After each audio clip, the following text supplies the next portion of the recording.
Alright, sorry the bench is kind of a mess, but figured I'd go ahead and video some of this. This is where I'm ruining the pinion, according to all the people on the internet. So I measured it with calipers here just a second ago, and I am 16255 inside the bearing, and I am 1626 on the diameter of the pinion. So I don't have to take much off at all to get rid of this press fit. Basically, you're taking the coating off and just a hair of material. I mean, this is either 60 or 80 grit.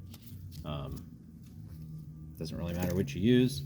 So basically, I'll just show you how I do it.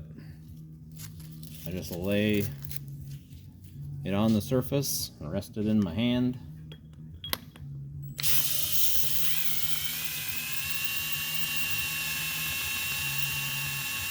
That's it. You do not want this thing to jump out of your hand, so you need to be careful. If it jumps out of your hand and catches you, you're in a world of shit.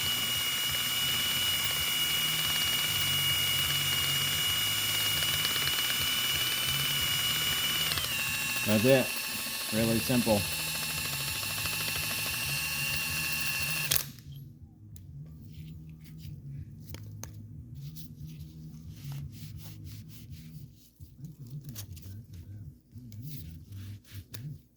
Shouldn't fit drop on loose. I'll have to probably do it a couple times. You don't want to take too much off.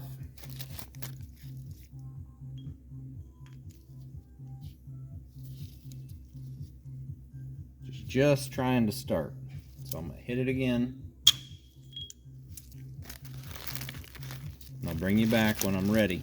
I'll show you kind of how the fit should feel. But I just want to show you the first run on it. You're getting rid of the coating. Doesn't take much.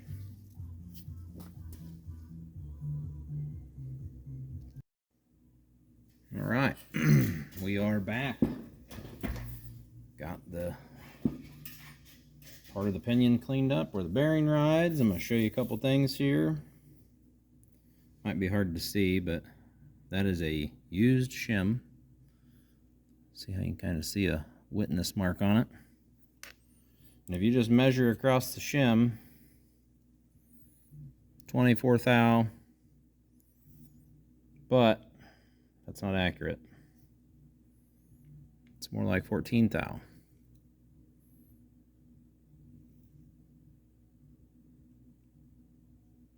So don't ever just throw your calipers across it and think you're getting an accurate number. I keep these around just as mock-ups in case I have to use them. You can hear that one clicking. It's sprung, obviously. I won't say you can't ever use these. I don't. They're pretty much junk, but I guess if you were in a pinch and you just needed that number, you could probably get by with it. Personally, I would just put a new shim in it. I mean, you're already there. You don't want to take it back apart and do it again. So you'll notice I took my gloves off. This is kind of critical point here. You want to make sure everything is clean. Fresh rags, get all the RP off of them. Already wiped the pinion down, make sure there's nothing on it. And on this one, I don't have a 20 or a 25, so I am stacking two 13s together, which is what came with the kit.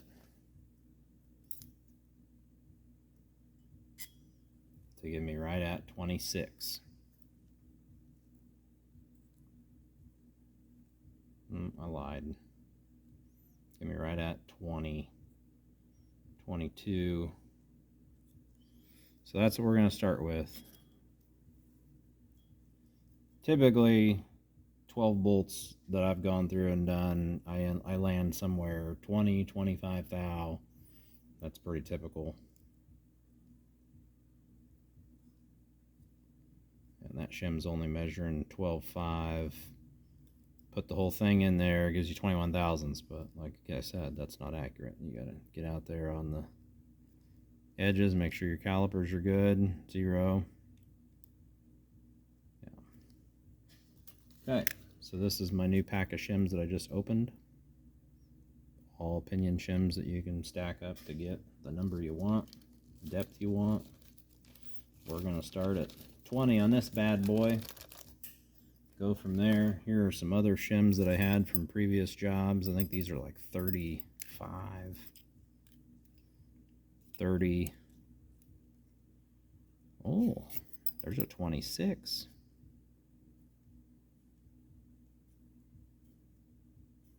Yeah, 28. A little much.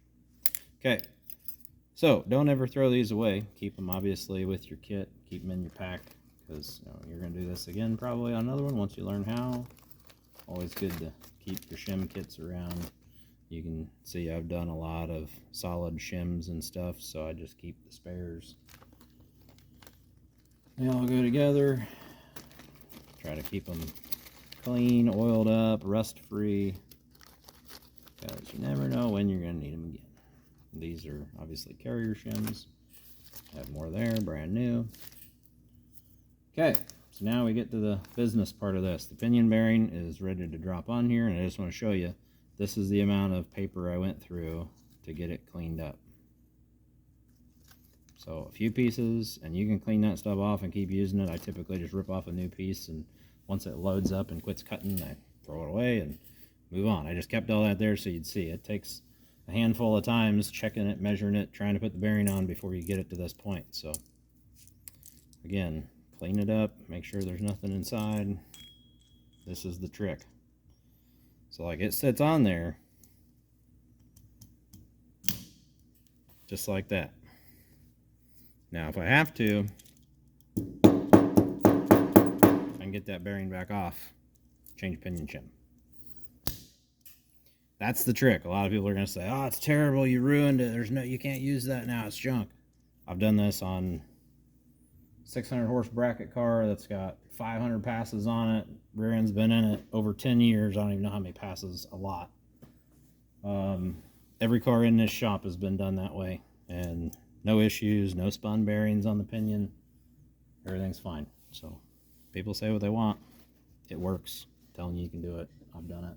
I'll keep doing it.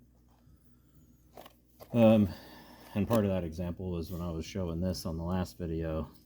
Your outer pinion bearing is always slip fit. It's never pressed on, and you don't spin them. Granted, it's only under load when you're coasting. When you're under throttle, it's just kind of along for the ride, but that's a topic for another video, another day. So there's the carrier bearings. The other pinion bearing is can't remember the number off top of my head, that's the race. Anyway, I'll get the other pinion bearing on. The sleeve is here.